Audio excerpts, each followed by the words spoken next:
Buen día, jóvenes.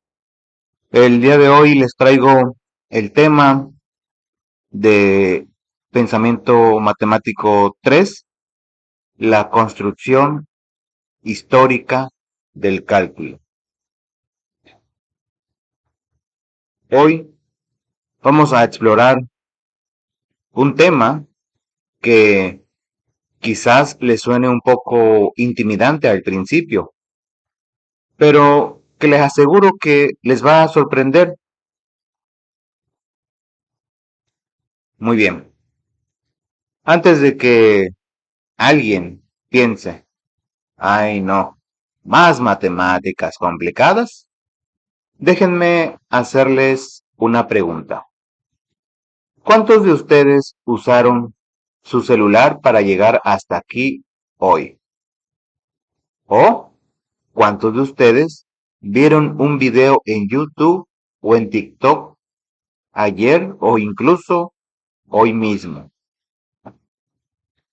Pues déjenme decirles algo increíble. Cuando su GPS calcula la ruta más rápida para llegar a la escuela, cuando los algoritmos de las redes sociales deciden qué videos mostrarles, cuando los médicos calculan la dosis exacta de un medicamento, están usando principios de cálculo. Esta increíble herramienta matemática tiene una historia llena de genios brillantes, paradojas muy curiosas y hasta una pandemia que cambió para siempre el mundo de las matemáticas. ¿Suena interesante o no? Antes de empezar, quiero que se hagan esta pregunta y la guarden en su memoria. ¿Se han preguntado alguna vez cómo es posible medir el área perfecta de un círculo si no tiene esquinas como los cuadrados o triángulos? Al final de la clase van a saber la respuesta. Muy bien, empecemos con nuestro viaje. Vamos a transportarnos más de 2000 años al pasado, a la antigua Grecia, específicamente al siglo III antes de Cristo. Los filósofos griegos eran personas increíblemente curiosas. Se la pasaban haciendo preguntas sobre todo lo que veían. ¿Por qué se mueven las cosas? ¿Cómo funciona el mundo? ¿Qué pasa si divido algo infinitamente?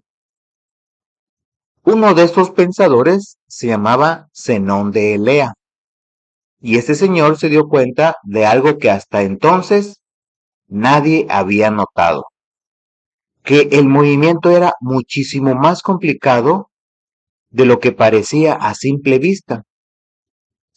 Y aquí viene la parte divertida. Zenón creó una paradoja que se hizo súper famosa. Imaginen que están viendo una carrera muy peculiar.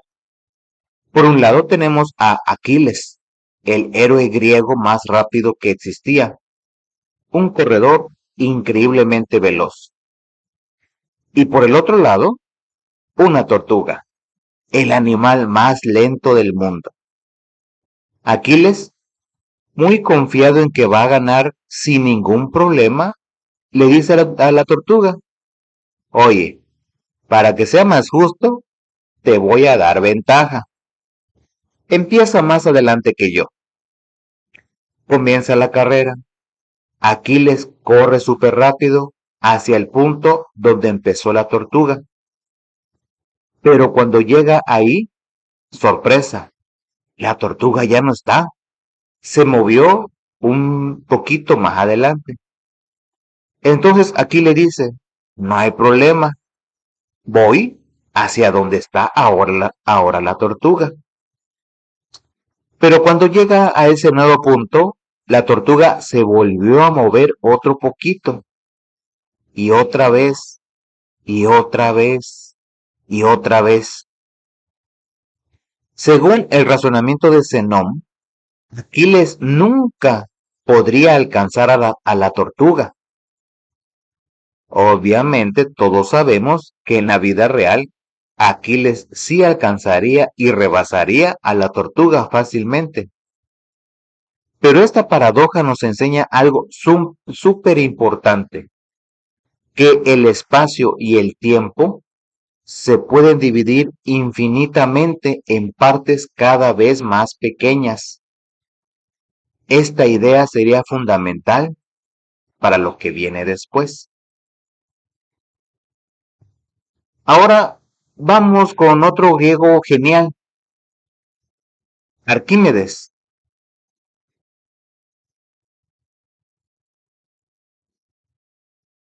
Este señor tenía un problema matemático que lo tenía muy pensativo. Los griegos ya sabían perfectamente cómo calcular el área de figuras con lados rectos, cuadrados, triángulos, rectángulos. Era pan comido para ellos. Pero cuando veían un círculo perfecto, ¿cómo calculas el área de algo que no tiene esquinas? ¿Cómo mides algo que es completamente redondo? Arquímedes tuvo una idea brillante. Pensó, ¿y si corto el círculo como si fuera una pizza? Primero lo dividió en 4 partes iguales. Luego reorganizó estas piezas de manera muy inteligente. Después pensó, ¿qué pasaría si en lugar de 4 partes lo corto en 8? Y lo hizo. Luego en 16, luego en 32, luego en 64. Y se dio cuenta de algo increíble.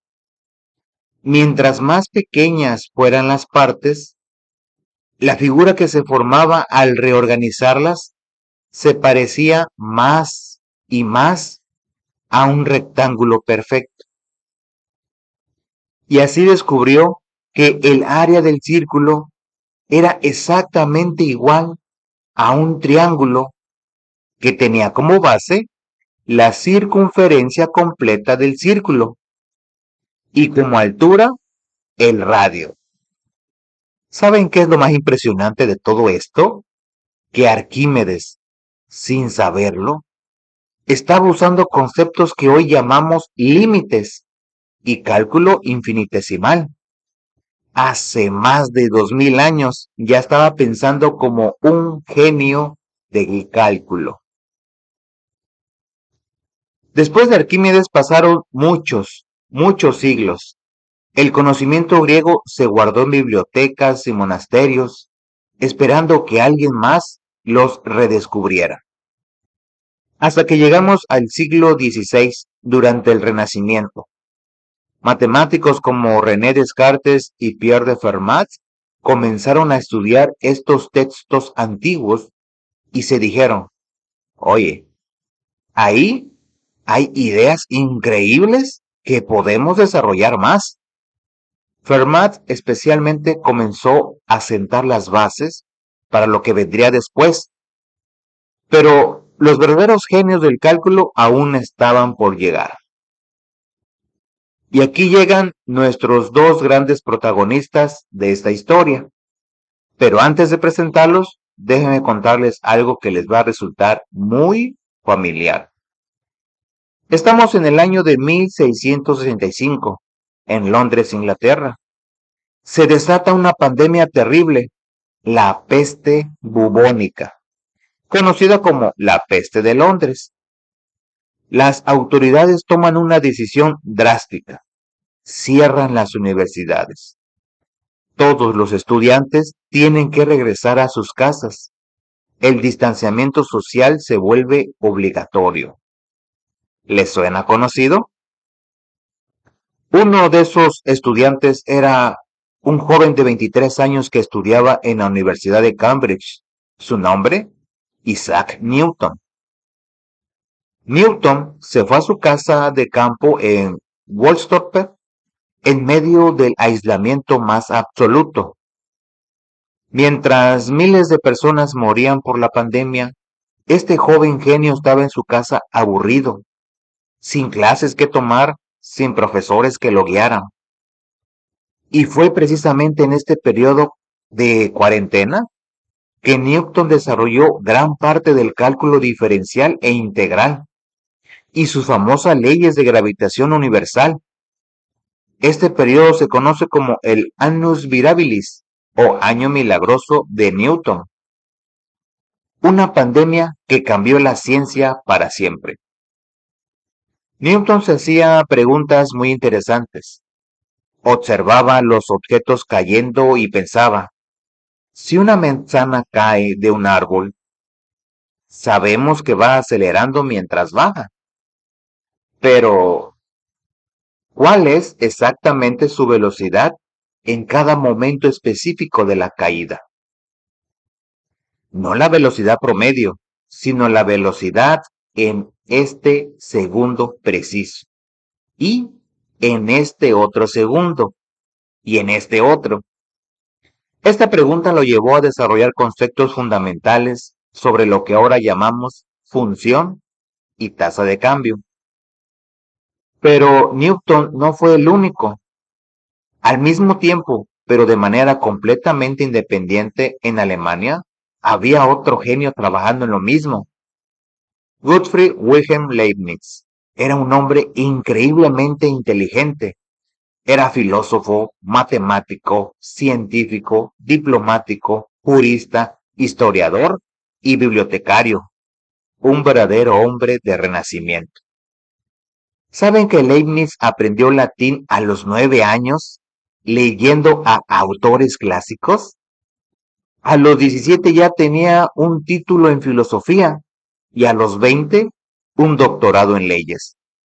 Aquí viene algo súper interesante. Aunque Newton y Leibniz nunca trabajaron juntos y desarrollaron sus ideas de forma independiente, ambos llegaron a las mismas conclusiones sobre el cálculo. Pero aquí está la parte curiosa.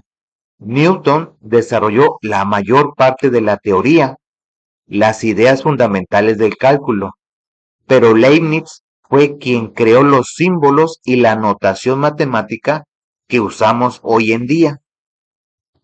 Es como si Newton hubiera inventado un idioma completamente nuevo y Leibniz hubiera creado el alfabeto y las reglas de escritura para ese idioma. De hecho, cuando ustedes vean en sus clases de matemáticas símbolos como dx sobre dy o f de x, están viendo la genialidad de Leibniz en acción. Muy bien, ahora que ya conocen la historia, seguramente se están preguntando, está muy padre todo esto, pero ¿para qué me sirve en mi pleno 2025? Excelente pregunta. Déjenme volarles la cabeza con algunos ejemplos.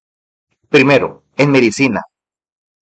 Cuando van al doctor y les receta un medicamento, ¿cómo creen que calcula la dosis exacta? Con cálculo. Necesita saber cómo se va a comportar el medicamento en su cuerpo a lo largo del tiempo.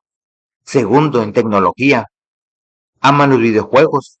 El movimiento de los personajes, la física de los objetos que caen, los efectos visuales, todo se calcula usando principios del cálculo. ¿Usan Instagram o TikTok? Los algoritmos que deciden qué contenido mostrarles están basados en cálculo. Analizan millones de datos sobre sus gustos y preferencias para predecir qué les va a gustar. Tercero, ingeniería. Los puentes que cruzan todos los días, los edificios, las casas donde viven, los autos que usan, todo está diseñado usando cálculo para asegurar que sean seguros y eficientes. Y aquí viene lo más impresionante. Cuando la NASA envía una nave al espacio, tiene que calcular la trayectoria exacta, considerando la gravedad de múltiples planetas, la velocidad de la nave, el consumo de combustible, todo eso es cálculo puro.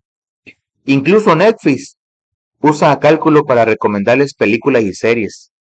Analiza lo que han visto cuánto tiempo tardaron en verlo, qué calificaciones le dieron y con ese predice qué más les podría gustar. Jóvenes, hemos recorrido juntos más de 2000 años de historia matemática en unos cuantos minutos. Hemos viajado desde las curiosas paradojas de los griegos antiguos, pasando por el ingenio increíble de Arquímedes, hasta llegar a los genios de Newton y Leibniz, que trabajaron durante una pandemia para crear una de las herramientas más poderosas que tiene la humanidad. ¿Se dan cuenta de algo muy importante? Todos estos descubrimientos comenzaron con preguntas muy simples. Zenón preguntándose sobre el movimiento, Arquímedes tratando de medir un círculo, Newton observando cómo caen los objetos. Las preguntas más sencillas pueden llevarnos a los descubrimientos más extraordinarios. Ustedes son la siguiente generación de pensadores, de innovadores, de creadores. Las herramientas que hoy estudian aquí, como el cálculo, van a ser las herramientas que usen para resolver los grandes problemas del futuro. El cambio climático, las enfermedades, la exploración espacial, la inteligencia artificial, la realidad virtual. Todos estos desafíos van a necesitar de mentes brillantes como las suyas. Y quiero que se lleven esta pregunta a casa. ¿Qué problema del mundo actual les gustaría resolver?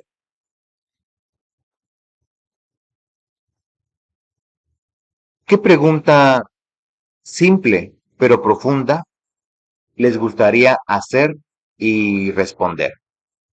Recuerden que Newton tenía 23 años cuando desarrolló gran parte del cálculo. Leibniz tenía 17 cuando se graduó en filosofía. Ustedes tienen entre 15 y 16 años. Están en la edad perfecta para empezar a cambiar el mundo. El futuro de la ciencia, de la tecnología, de la medicina, está literalmente en sus manos. ¿Están listos para ser los próximos Newton y Leibniz de esta generación? Como dijo Galileo Galilei, la matemática es el lenguaje con el que Dios ha escrito el universo. Ustedes están aprendiendo a leer este lenguaje. Muy bien, jóvenes, muchas gracias por su atención.